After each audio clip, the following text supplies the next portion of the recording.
Students, welcome back. Today we are going to start lesson number 6, that is forms of business organization part 2. Now, as far as forms of business organizations are concerned, there are 5 forms of business organization: sole proprietorship, partnership firm, Hindu undivided family, joint stock company, and cooperative society. Now, in this chapter, we are going to discuss regarding cooperative society and joint stock company. So let's start with the meaning of cooperative society.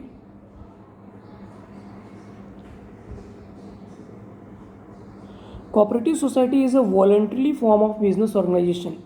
Voluntary form of business organization. What does it mean? It means that the person has no pressure to join cooperative society. मतलब वो खुद की इच्छा से जो भी cooperative society का member बनना चाह रहा है वो खुद की इच्छा से कोऑपरेटिव सोसाइटी का मेंबर बन सकता है. So it is voluntary form of business organization. Any person who wants to join a cooperative society can join the cooperative society voluntarily, मतलब खुद की इच्छा से. Wherein persons with common interest get associated voluntarily. So in cooperative society minimum 10 members are required to form cooperative society. और ये 10 लोग जो एक साथ में आके एक एसोसिएशन बना रहे हैं कोऑपरेटिव सोसाइटी एस्टेब्लिश करने के लिए, their interest would be common. उनका इंटरेस्ट कॉमन होना चाहिए. Now let's understand what is the common interest. For example, if 10 farmers are coming together, say 10 और 15 फार्मर्स या 10 या 20 फार्मर्स अगर एक साथ में आ रहे हैं, minimum requirement is 10. Cooperative society establishment करने के लिए कम से कम 10 लोगों की ज़रूरत होती है. और अगर 10 से ज़्यादा है तो नो प्रॉब्लम. सो इफ़ 10 और 20 members, say 20 persons, 20 farmers, they are coming together and they are forming cooperative society. So as just now have said कि फार्मर्स एक साथ में आ रहे हैं, तो फार्मर्स अगर एक साथ में आ रहे हैं तो उनका जो इंटरेस्ट होगा वो कॉमन होगा. इन the sense they are doing agriculture production, they are doing the cultivation of the crops, और क्रॉप्स को बेच के उनको कुछ पैसे मिले, वो उनका इंटेंशन होता है, वो उनका इंटरेस्ट होता है. तो यहाँ पे उनका इंटरेस्ट कॉमन है. Now let's understand in this way. For example, if 10 farmers are there and 5 businessman are there, अगर ये साथ में आ रहे हैं तो यहाँ पे जो 15 लोग इकट्ठे हो रहे हैं उनका इकोनॉमिक इंटरेस्ट कॉमन नहीं है.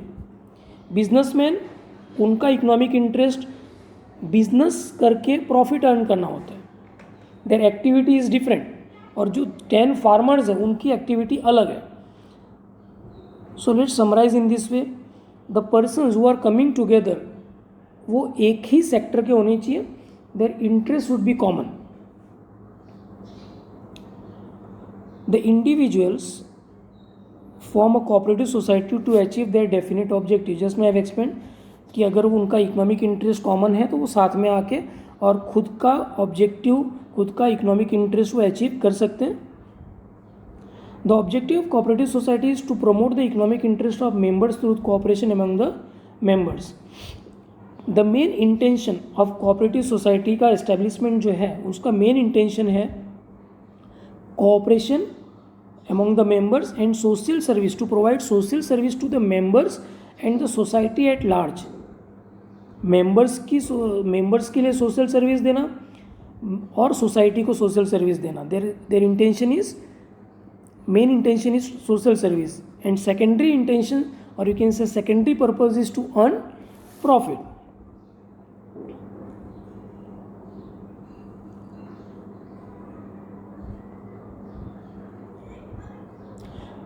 Cooperative society is a form of business organization in which individuals get associated for the upliftment of their economic interest on equal basis. So here all the members, they have got equal opportunity and equal right, equal freedom. So cooperative society is based on equality. Their main motive is cooperation among the members and equality among the members. And it is voluntary association. No pressure on any person to join any cooperative society. अगर खुद की इच्छा है और अगर economic interest common हो रहा है तभी वो कोऑपरेटिव सोसाइटी में एक साथ में ज्वाइंट हो सकते हैं, but the condition is minimum 10 members are required. 10 तो होने ही चाहिए, 10 से कम है तो cooperative society can not be established. Now the next topic is characteristics of cooperative society. So whatever point we have learned in the meaning, तो basically वो ज़्यादातर जो points है वो continue हो रहे हैं in characteristics. First characteristics voluntarily association. So just now I have explained, it is a voluntary association जिसकी इच्छा है individuals एक साथ में आके cooperative society का establishment कर सकते हैं having common economic interest, but the main condition is minimum 10 members are required. That is the main point. In cooperative societies establishment, minimum 10 members are required. Now second point, easy formation process. Formation of cooperative society is very easy as compared to the company. In company form, so many procedure is there, so many documents are required. तो जो procedure है company establish करने के लिए, एक joint stock company establish करने के लिए, उससे अगर कंपेयर करें कोऑपरेटिव सोसाइटी को तो इसका एस्टेब्लिशमेंट बहुत ही सिंपल है। Is it clear? Now what is the procedure of establishment of company that you will learn in this chapter only, but afterwards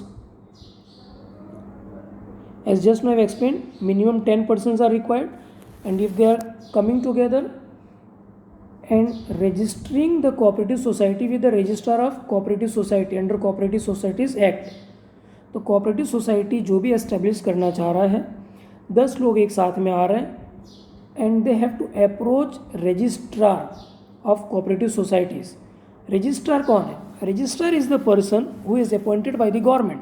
government एक ऑफिसर को अपॉइंट करती है जिसका काम होता है कोऑपरेटिव सोसाइटीज़ के रजिस्ट्रेशन का वर्क देखने का काम होता है. So he has to verify all the documents and then he has to give the registration. So 10 members, they will come together, they will approach registrar, they will submit the documents and they will register the cooperative society under cooperative societies act. तो cooperative societies कौन से act के हिसाब से register होती है? That is cooperative societies act,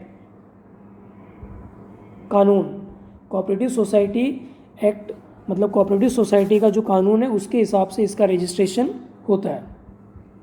Now as the registration is done, society gets a separate legal identity. जो भी कोऑपरेटिव सोसाइटी है उसका एक लीगल कानूनी आइडेंटिफिकेशन हो जाता है, एंटाइटी हो जाती है अपार्ट फ्रॉम इट्स मेंबर्स के अलावा. Let's take example for understanding this point. For example, we are very familiar with the name that is Sumul dairy, Amul dairy. Now this are the cooperative societies. Sumul dairy, Amul dairy, ये क्या, ये cooperative societies हैं. तो हम उनके नाम से जानते हैं, they are the cooperative societies, ना कि उनके मेंबर से जानते हैं. मेंबर्स रजिस्ट्रेशन के बाद में कोऑपरेटिव सोसाइटी की अलग पहचान होती है. It is familiar with its name.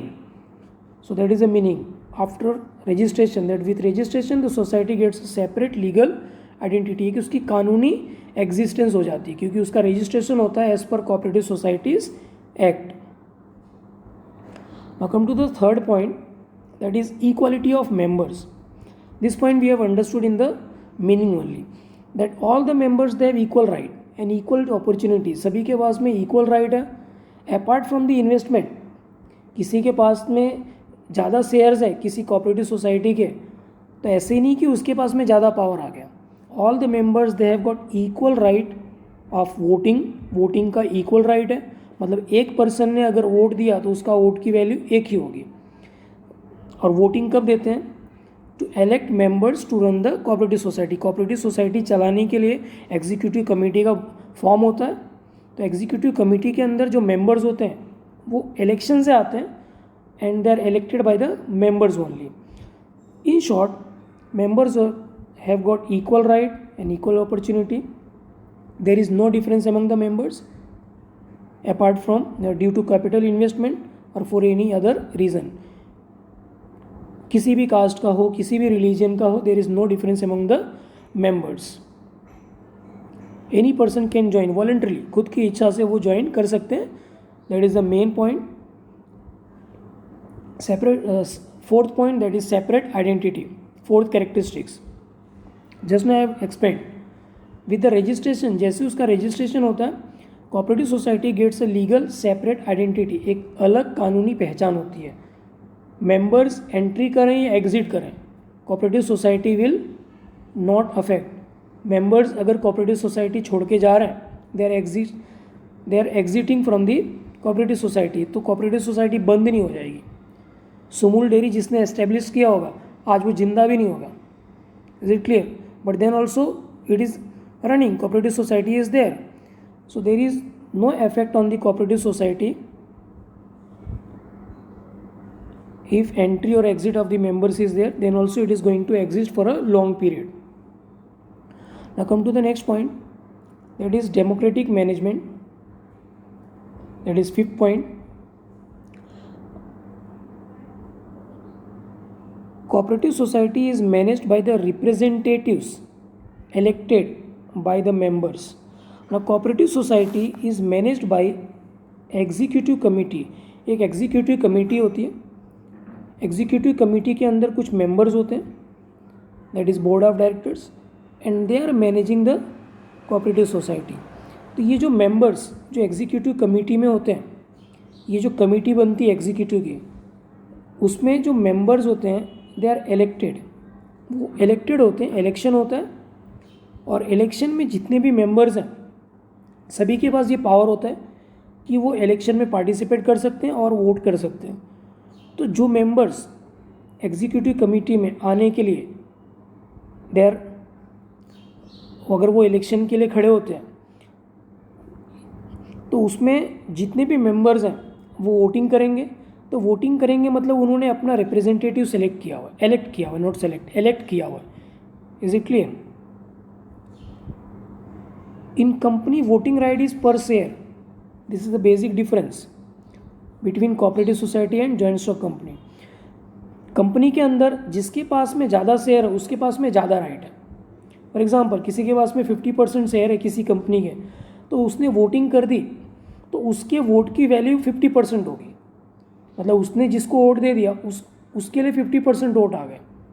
But the case is different in cooperative society. In cooperative society voting right is पर मेंबर, एक मेंबर एक वोट, भले उसके पास में 50% शेयर्स हो कोऑपरेटिव सोसाइटी के, तो यहाँ पे उसके कैपिटल की वैल्यू नहीं होगी, भले उसने ज़्यादा कैपिटल इन्वेस्टमेंट किया हुआ है, but there is no distinction, no difference among the members.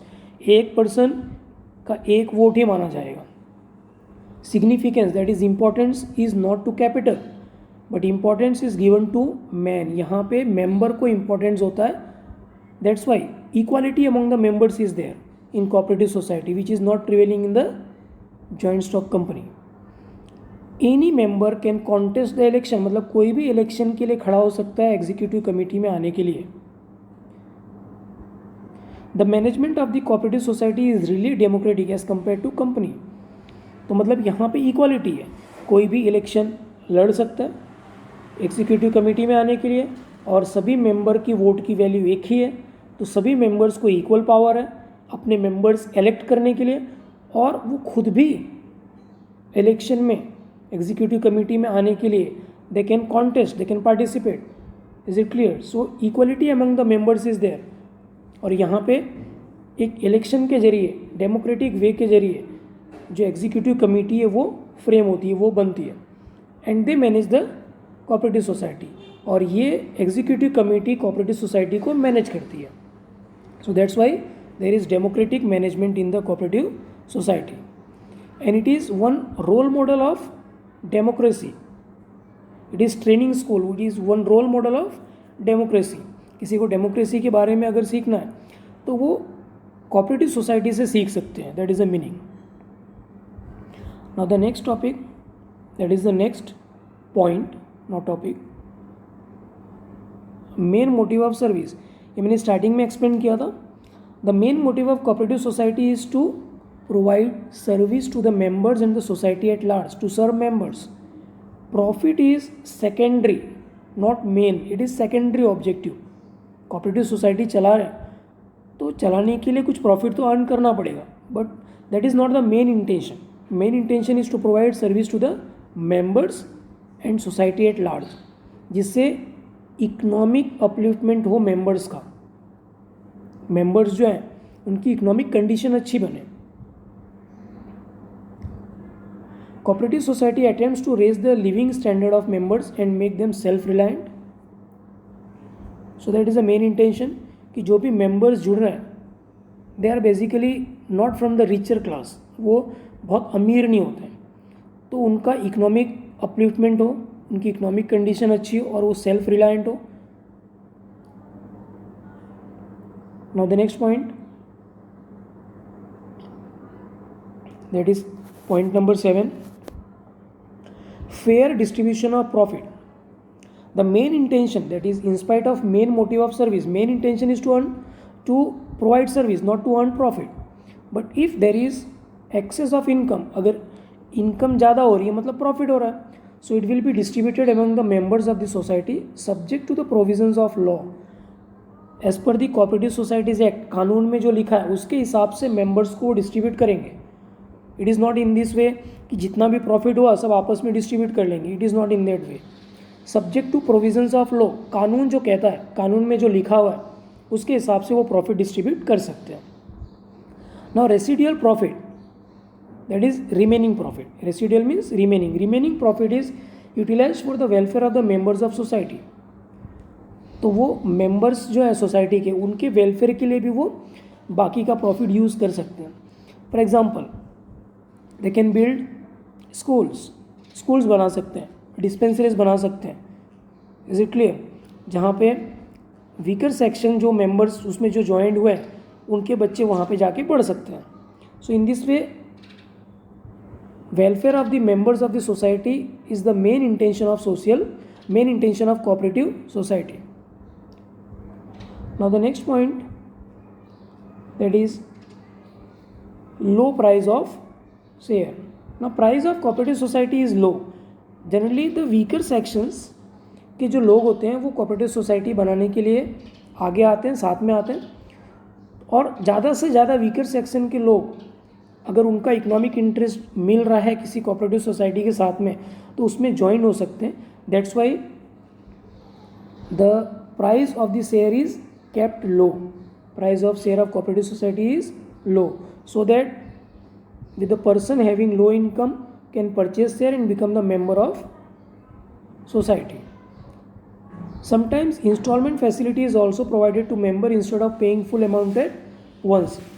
एक साथ में पूरा अमाउंट देने की कैपेसिटी अगर किसी के नहीं है तो इंस्टॉलमेंट फैसिलिटी भी प्रोवाइड होती है कि वो इंस्टॉलमेंट से शेयर्स परचेज कर सकते हैं. It is given in the theory, तो आपको ये लर्न करना है, बट जनरली प्राइस इतनी लो होती है कि इंस्टॉलमेंट की ज़रूरत नहीं पड़ती है. Now number 9, voting right per member. This point I have explained.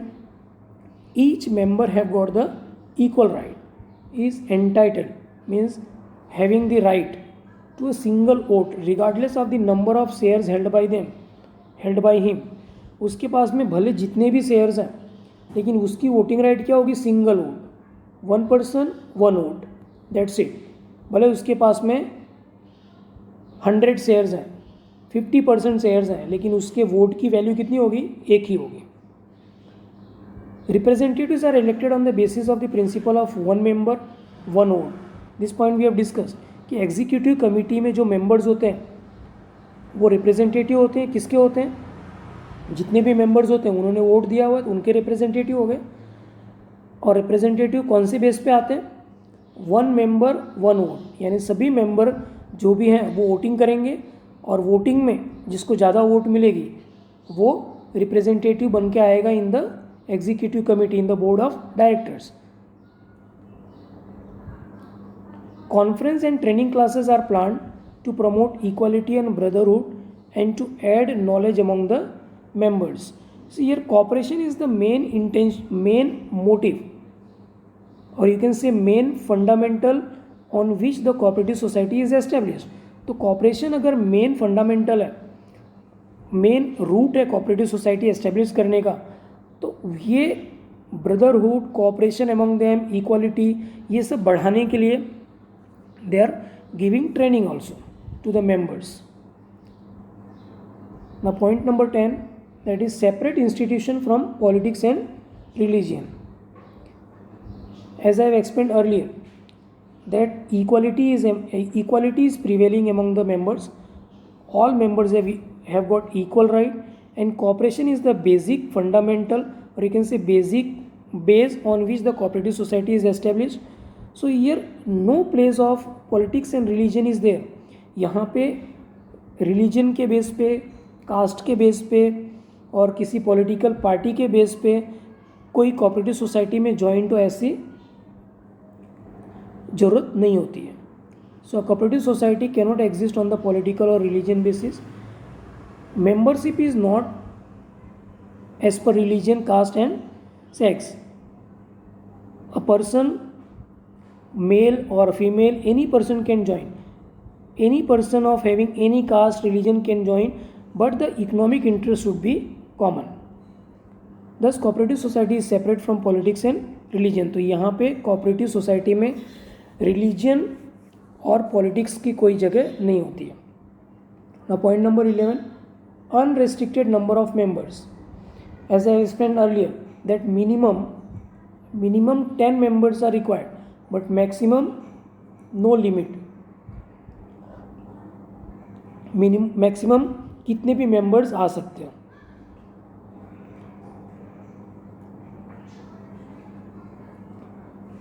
Now the next topic, so we are going to start the new topic, that is advantages. Just now we have discussed characteristics. Now advantages of cooperative society.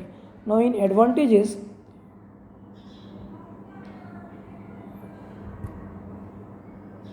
Basically बहुत सारे point वही repeat हो रहे हैं. Advantages में first point, easy formation process. I have explained earlier also that if we compare cooperative society with joint stock company, तो joint stock company में legal formalities are more. वहाँ पे बहुत सारे डॉक्यूमेंट्स और प्रोसीजर फॉलो करना पड़ता है. But establishment of cooperative society is very simple. No lengthy legal formalities are required. Only 10 persons can come together voluntarily, खुद की इच्छा से अगर कॉमन इकोनॉमिक इंटरेस्ट है तो एक साथ में आ सकते हैं.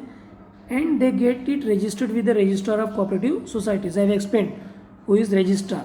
Again I will repeat, registrar is the person who is appointed by the government. He is officer to look after the registration of the cooperative societies. जो कोऑपरेटिव सोसाइटीज़ के रजिस्ट्रेशन के बारे में देखता है, तो उसके पास जाके, उसके ऑफिस में जाके डॉक्यूमेंट्स जमा करके और वो कोऑपरेटिव सोसाइटी को रजिस्टर कर सकते हैं. So it's very simple, no complicated and very long procedure की ज़रूरत यहाँ पे नहीं होती है. Second point, perpetual existence. Very important point. Perpetual means long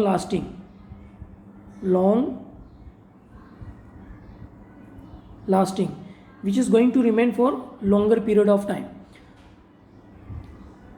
तो कोऑपरेटिव सोसाइटी का जो एग्जिस्टेंस है वो लंबे समय तक रहता है.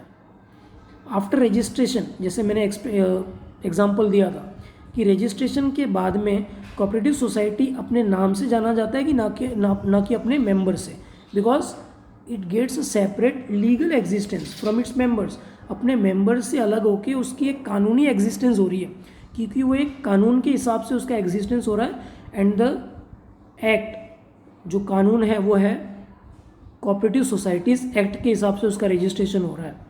So Sumul dairy, Amul dairy, APMC market, that is agriculture product market committee in Surat के अंदर, that is Sardar market, APMC market. तो ये सभी जो भी कोऑपरेटिव सोसाइटीज़ हैं वो उनके नाम से जाने जाते हैं. And they have got separate legal identity. उनके मेंबर्स, चाहे उनकी डेथ हो जाए, लेकिन कोऑपरेटिव सोसाइटी चलती रहेगी, because new members will join. Insolvency और रेजिग्नेशन, अगर कोई मेंबर रिज़ाइन करता है तो भी कोऑपरेटिव सोसाइटी एग्जिस्ट करेगी. कोई मेंबर इंसॉल्वेंट हो जाता है, इंसॉल्वेंट इन द सेंस कि उसे कुछ पैसे कोऑपरेटिव सोसाइटी को देने थे, but he is unable to give the money. जो पैसे उसने कोऑपरेटिव सोसाइटी से लिए थे उसे देने हैं, और वो अगर रिटर्न नहीं कर पा रहा है, but then also cooperative society is going to exist. Open membership is open. The person having common economic interest, in spite of having any religion, any caste, any gender, can join cooperative society. Its membership is open and it is voluntarily, खुद की इच्छा से, no pressure is there. Now fourth point, that is limited liability of members. Liability of members is limited. जो भी members हैं उनकी liability in the sense उनको क्या पे करना है, तो उनकी liability limited है. Limited कहाँ तक है कि जितने शेयर्स उन्होंने परचेज किए हुए हैं मल्टीप्लाइड बाय द अमाउंट वो उनको पे कर देना. For example one person has purchase say 100 shares, an amount of say 15, I am just taking one example, 15 rupees per share, 100 shares purchase किए हुए हैं, so he will pay 1500 rupees, that's it, his liability is over. उसकी उतनी liability होगी. कल को cooperative society में अगर लॉस हो रहा है तो ऐसे नहीं है कि जो मेंबर्स हैं उनको पे करना पड़ेगा. Then government assistance, very good advantage. Financial assistance is provided by the government to society for the member oriented and service oriented activities. तो जो भी वो सर्विसेज प्रोवाइड कर रहे हैं उसके लिए गवर्नमेंट उनको हेल्प भी करती है. Government is helping, government is assisting in different ways to the cooperative societies. This assistance in the form of loan, government उनको लोन प्रोवाइड कर सकती है. If 10 persons of society, 10 or 15, 20, whatever the number is there, but minimum 10 required, तो अगर कुछ लोग एक साथ में आके अगर कोई कोऑपरेटिव सोसाइटी एस्टेब्लिश करना चाह रहे हैं तो government will give loan also, क्योंकि गवर्नमेंट भी चाहती है कि कोऑपरेटिव सोसाइटीज़ एस्टेब्लिश हों जिससे वीकर सेक्शंस के जो लोग हैं उनका इकोनॉमिक अपलिफ्टमेंट हो. तो government is providing loan for purchasing raw material, for establishing the unit.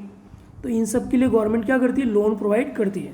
For example से 20 वुमेन्स आर देयर, तो किसी सोसाइटी में 20 वुमेन्स रह रही हैं और वो ये सोच रही हैं कि they want to establish one cooperative society which will manufacture say agarbatti. अगर वो अगरबत्ती मैन्युफैक्चर करके सेलिंग करना चाह रही है एक साथ में आके, तो गवर्नमेंट उनको लोन देगी to purchase the raw material, to purchase the machinery. So in this way government is coming forward and helping in the formation of cooperative society. Government is giving grant. Grant is different from loan.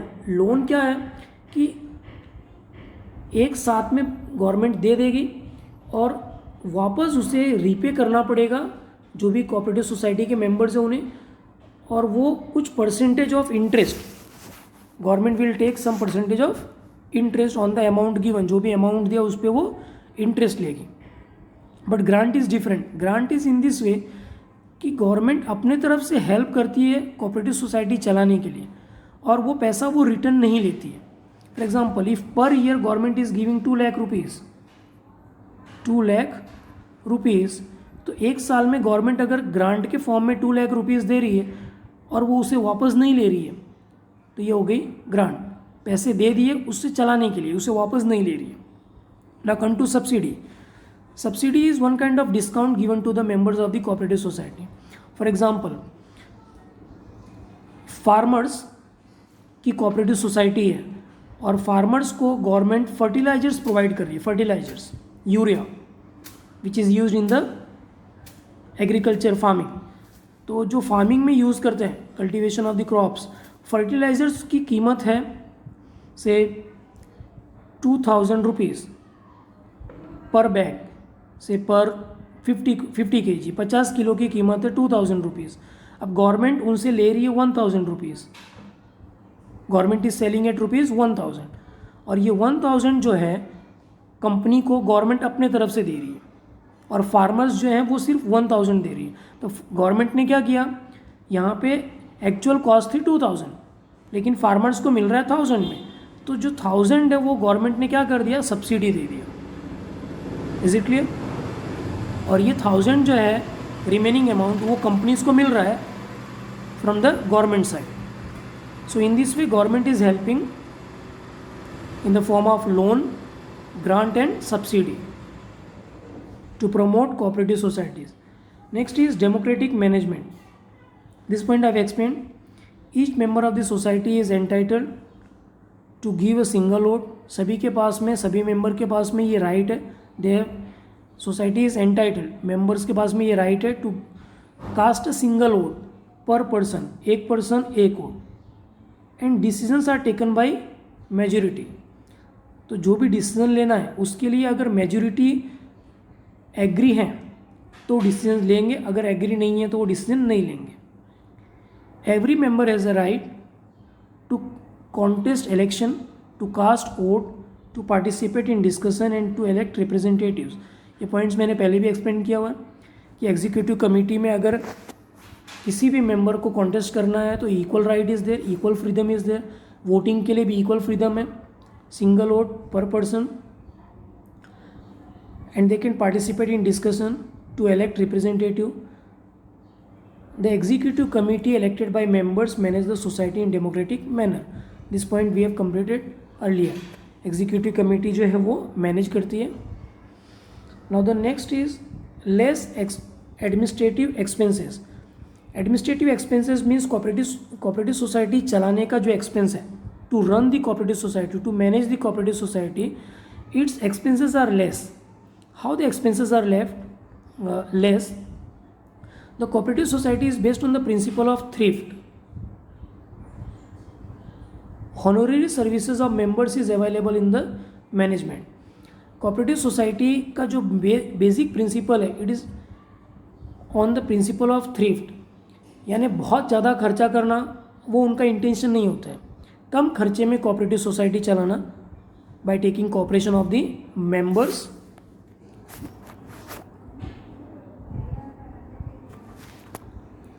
And honorary services of members is available in the management. Honorary means unpaid. Unpaid services means the members who is providing the services. कोई members cooperative society में कुछ काम कर रहा है, he is providing his services on honorary basis. He is not taking unpaid service. He is not taking any salary. Unpaid, कुछ भी वो पेमेंट नहीं ले रहा है।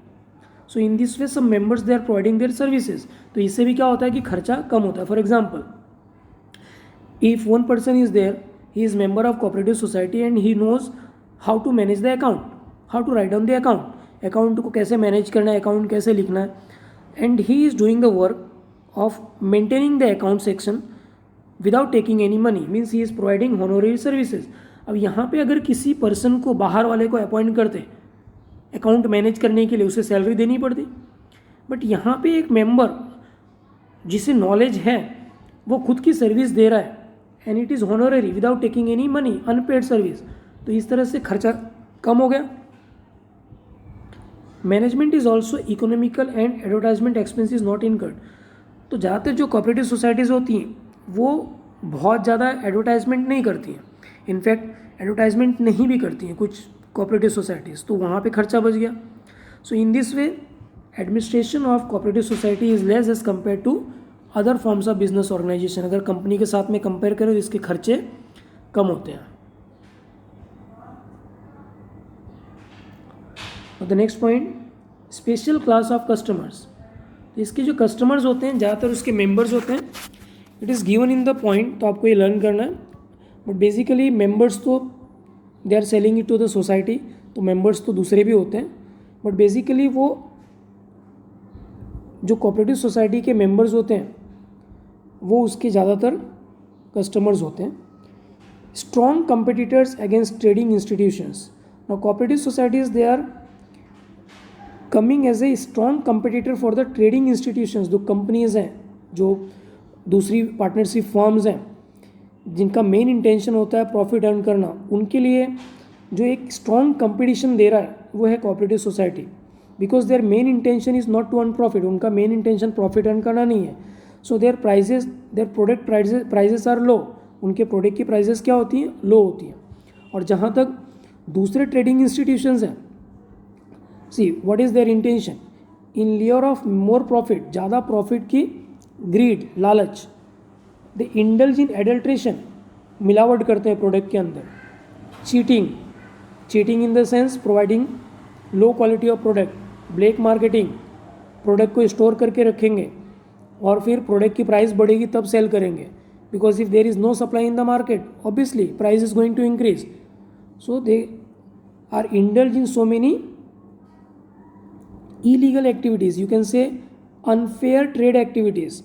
ट्रेड एक्टिविटी में जो चीज़ें नहीं करनी चाहिए वो करते हैं. इसकी वजह से cooperative society can stand as a strong competitor against trading institutions because cooperative society ensures economic upliftment, social and economic justice to the members. In addition to this, it is free from unfair trade practices followed by trading institutions. तो जो ये सारी चीज़ें जो trading institutions करती हैं ये cooperative societies नहीं करती हैं. And they are providing the product at low price and good quality of product. So in this way cooperative societies, they are coming forward as a strong competitor against the trading institutions. Now point number 10, that is welfare activities for the societies. समाज के लिए भी वो कुछ करते हैं जो भी कोऑपरेटिव सोसाइटीज़ हैं. Examples are given. Arrangement of diagnosis camp at low fees और फ्री ऑफ कॉस्ट. तो कोई ऐसा एरिया है, रूरल एरिया है, जहाँ पे उन्होंने मेडिकल कैंप लगा दिया. Is it clear? तो medical camp in the sense free eye checkup के लिए लगा दिया कैंप. तो वहाँ पे जो भी लोग होंगे वीकर सेक्शंस वो जाके आई चेकअप करवा सकते हैं. तो in this way cooperative societies they are doing welfare activities, समाज सेवा का भी वो काम करते हैं. Providing and maintaining services of dispensaries. कुछ वीकर सेक्शंस हैं जहाँ पे हॉस्पिटल्स नहीं है, रूरल एरिया है, वहाँ पे उन्होंने डिस्पेंसरीज हॉस्पिटल्स बना दिए, स्कूल्स और गार्डन्स बना दिए. तो इस तरह की वेलफेयर एक्टिविटीज़ भी कोऑपरेटिव सोसाइटीज़ कंडक्ट करते हैं. Now training school for democracy. This point I have explained earlier.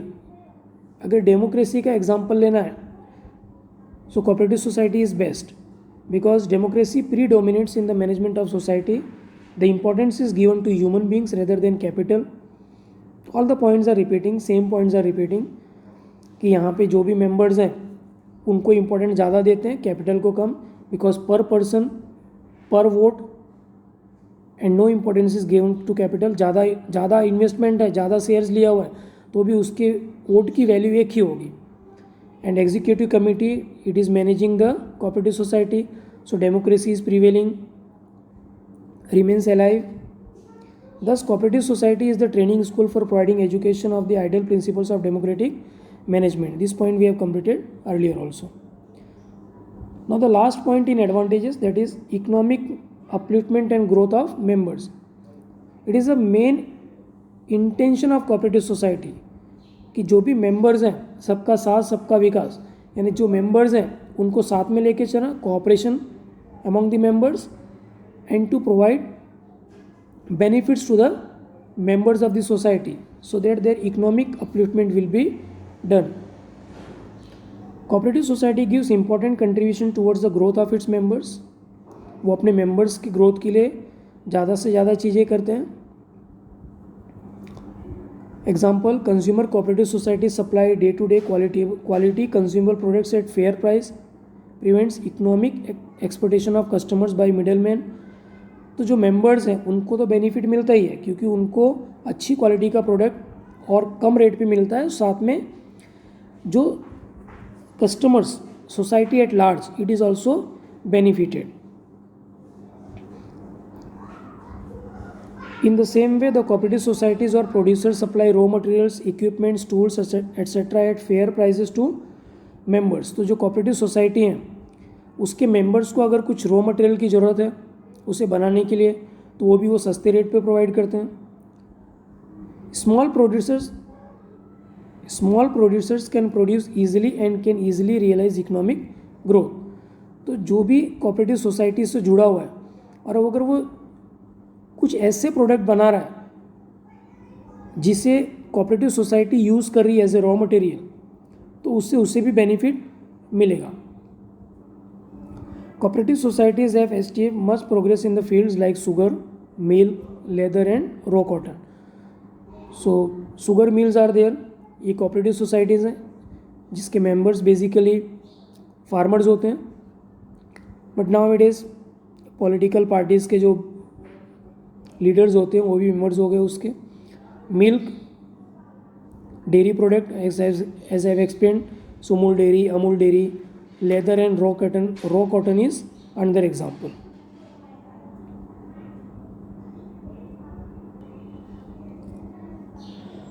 Now the next topic, that is limitations of cooperative society, that we are going to understand in the next video. Thank you.